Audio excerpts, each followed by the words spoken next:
Hi, I'm Peter Roper. I'm known as the Family Businessman. Thanks for taking time for a brief few minutes to take a look at what I'm sharing today, which is some ways to get more business. This is something that I covered on Monday in our family business practice, where a group of us got together and looked at what can we do? Because I don't know about you, for many businesses currently, life is challenging. There's a lot of nervousness, a lot of anxiety, and please don't get me started about politicians. So I thought I would just share this because so many people said, Peter, we'd love to access this. And this is stuff that we normally share inside our family business practice. But I'm very happy to put this across onto social media. Is it new what I'm going to share with you? Probably not for most of you. But what I've found during the course of when we were doing this on Monday was that a lot of people said, you know what, thanks for the reminder of that. I haven't been looking in that area recently, or haven't thought about it in that way. Or they listened to some of the pals that were together and we're looking at things in a different way. So just some ideas to help you to fill the fridge, to sleep at night, and to work with people you know, like, and trust. So I'm going to share this now. Here up comes the screen. 3 ways to get more business. I don't know about you, but quite a lot of times people come to us and they kind of look like this dog who are desperate for more business. They give you that look, don't they? The hangdog look, which says, please, please give me some more business. And invariably, they're the ones you don't give business to because of whether you believe in the law of attraction, whatever. We tend to work with people who are not needy. We tend to work with people that are upbeat, positive, are busy, are looking to be successful. So at the minute, you have to look like that you don't just need the business, that you actually want the business and that you're excited potentially about dealing with somebody. That's the real key to this. And if we're going to do that, let's look at those 3 key areas in just a few minutes that perhaps you could consider to get more business from. And yes, they may be obvious, but let me ask you a question. This might be obvious, but are you actually doing it? So let's go on to this. 3 more ways of getting business. We've got to look at things in a different way. First one is go social. And as I was talking to our social media expert that does our social media for us in the family business practice, there's more than one way of being social. Yes, of course, right now we're on social media. We're across Facebook, LinkedIn, and YouTube currently. And social media has its place, absolutely. But I don't know about you, being social or sociable is more than one way of doing things. Yes, we've had social media, particularly during the course of lockdown, COVID, etc., because there were very few other ways we could do things. Now, it's kind of like back to normal in a weird sort of a way, which means you could do these other things. You could visit events. And I know some people right now that are visiting every event known to man. They're out there sharing business cards, V cards, whatever, talking to lots and lots of people, talking like crazy, actually.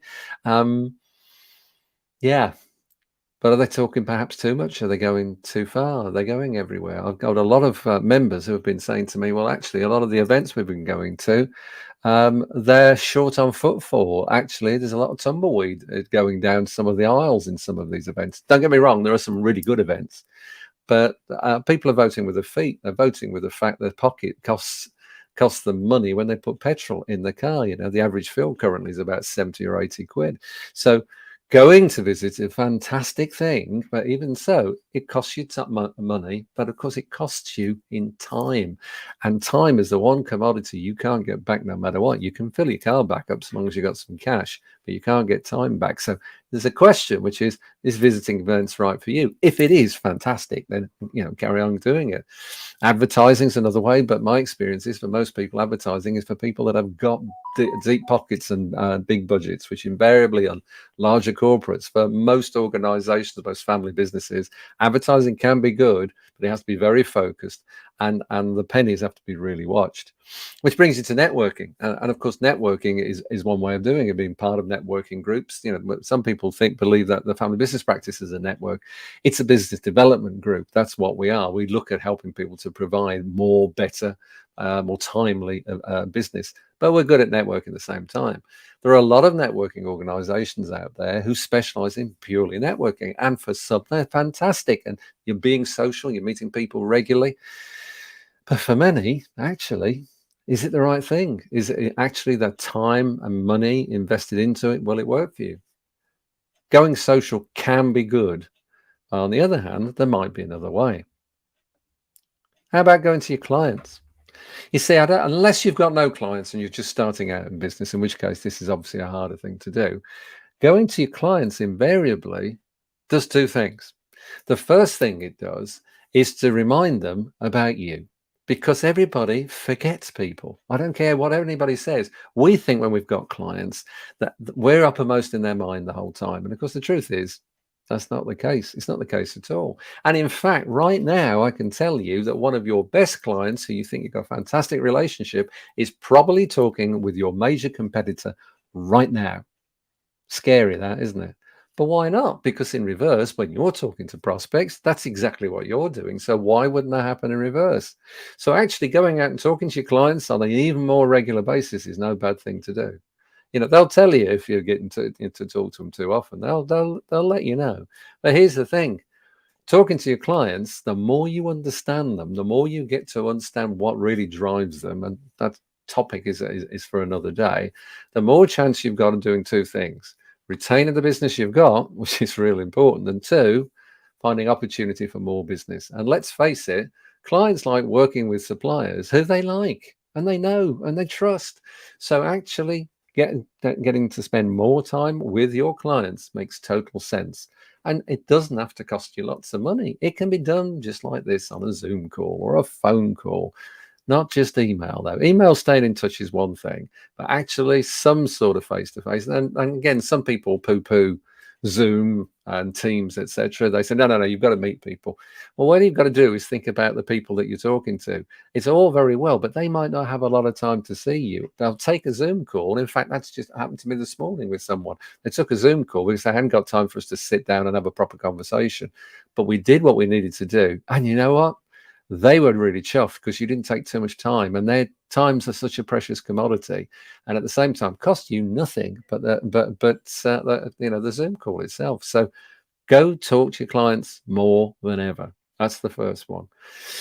In fact, the second one, if you like, if you include social. The third one is go back to your old clients. Go back to your old clients. That I don't mean they're getting older, though. We're all getting older, aren't we? Let's face it. What I'm getting at is that just because they're not clients of you now doesn't mean to say they won't be clients of you in future. Now, okay, perhaps you've had a client for whatever reason decided they didn't like you anymore, and perhaps they're not the people to go back to. But again, you never know. Life changes, people change, personnel change. At one point, they liked you. So why don't you go back to them? You're more likely to get an open door. You're more likely to have a conversation, and life changes. I can tell you now, within the family business practice over the last few weeks, we're changing lots of things. I've just had a conversation with somebody about the changes that we're making. We're going to make noise about that in the next few days. And life has changed, and it's changed because the world's changed, the market's changed. So we need to change with it. And our suppliers who connect with us and stay with us are the ones that know most of all about what we're doing. And because of that, they've got a fighting chance of knowing how they can perhaps help some more. And of course, if you can help some more, you've got a chance of earning some more money. So go back to your old clients, not just your existing ones. Go back to your old clients and say, how you doing? Even if it's just a conversation to stay in touch, you'd be surprised. You'll be front of mind, and maybe it's not appropriate for you to work with them anymore, but they probably know somebody who would benefit from you. So go to your old clients. So go social. That's one way of doing it. Talk to your existing clients. That's another one. Another one is go to your old clients, and that's three. So I'm going to give you a bonus on these, and I don't intend to take too much longer with this. But here's the bonus one: go to your suppliers. Go to your suppliers. And in fact, another call that I had this morning was with a supplier. You see, the thing is, suppliers will always take your call. They'll always want to have a chat with you. Of course they will, because they're doing business with you. So therefore, why not have a conversation with them to get to understand how life is for them? So then perhaps two things can happen. One is you can say, well, I know somebody can help you with that. Now, even if it's not you, you're being a helpful soul. People like helpful people. That's my experience of 26 years of running my own business, of 6 businesses of our own. But also in prior lives, people like people who are helpful. So why not just help the supplier anyway? However, it's also quite possible that when you're finding where they need some help, it might be you that can help them, in which case, again, it's more business. Or finally, you can say to them, hey, look, you know what you're doing for us. You know about us. Who do you know we should be talking to for us to get more business? And they're going to try and help you because you're their clients. I was talking with somebody yesterday. It's a client of mine who needs a hand elsewhere. Okay. And I'm a supplier, have been a supplier to that client for many years. All right. And I've gone out my way to do some stuff. And actually, it's not, it's not going to bring me any more business, but it keeps our connection together and it keeps our opportunity for more business. So why not go to your suppliers? Your suppliers are an open door. So in just about 10 minutes or so is what I intended. It was to say to you, look, go to your clients, go social, go to your old clients, go to your suppliers. They're all straightforward things, but I can tell you of these four right now, are you doing all four? Because my experiences of dealing with literally thousands of clients over the years is none of us are ever dealing with all four. And by the way, my hand's up. I'm not here saying, look at me, I'm the ultimate business guru and I'm a multi-gazillionaire, because I'm not. We run a family, in fact, we run two family businesses, and our aim is to keep the fridge full, to make decisions that help us to sleep at night, and to work with good people who we know, like, and trust. That's what we actually do, and that's what most family businesses want. So one of these four, probably right now, will give you some opportunity. At the very least, it will give you focus. It will give you a strategy. Lots of people talk about strategies and tactics, etc. Here's a simple strategy for you. In the month of November, why not just go for these four? Why not go social a bit more in some form or another, talk to your existing clients, talk to some old clients, and talk to your suppliers? Why not put a simple piece of paper together that says, I'm going to do these four things, make a list and say, if I do these 10 things during the course of November, I'm chuffed with myself. And you know what? I bet if you do 10 of those things, something good will happen. Because what we focus on is what we get. It's always the same. Whatever we focus on is what we get. When we want a new car, we've made a mind up, we can afford it, we start seeing that car all over the place because all of a sudden we're focusing on something and we see it. Our eyes are open. And it's exactly the same on day-to-day business, because we're all in the down and the, in the down and dirty stuff really of doing day-to-day business. And it's so easy that a month's gone by, 2 months gone by, and we're all looking at bank accounts, we're all looking at people we're paying for, and we're saying, well, what else can we do?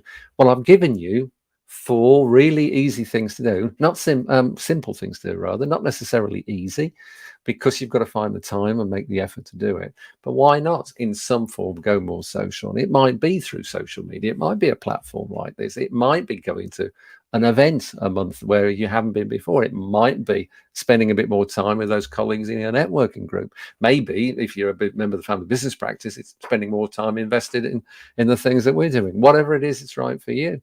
Go and talk to your existing clients and say, hey, how's life? Where do you need help? I mean, just in general, forget us, but where do you need help? Can I help you in some way? And be with honest intent. The more you get to know, the better it will be, the closer the relationship will be.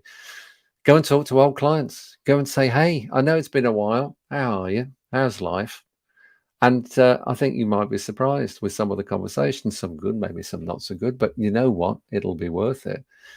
And go to your suppliers. And to me, suppliers is the one that is forgotten so often.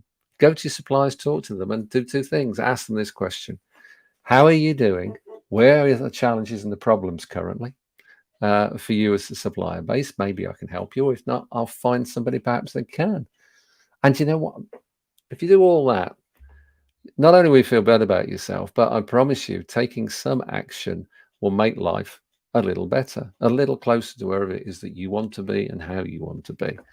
And that's all I want to say. I want to keep it short and sweet. I wanted to keep it under 15 minutes. This recording, it goes into our family business practice video vault. But what I would say is it's either that, or do you want to just sit and wait for the phone to ring? Because my experience is it doesn't happen like that. So if you want to know more about me, if you want to know more about the family business practice, there's a QR code there. Just simply take your phone, particularly if it's an iPhone, just focus on it with a camera, pick it up, it takes you straight to the website there. You can get hold of me, all the contact details are there.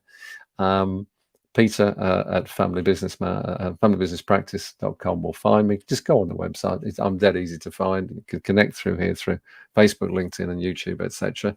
But use the QR code. And if you find anything that's useful,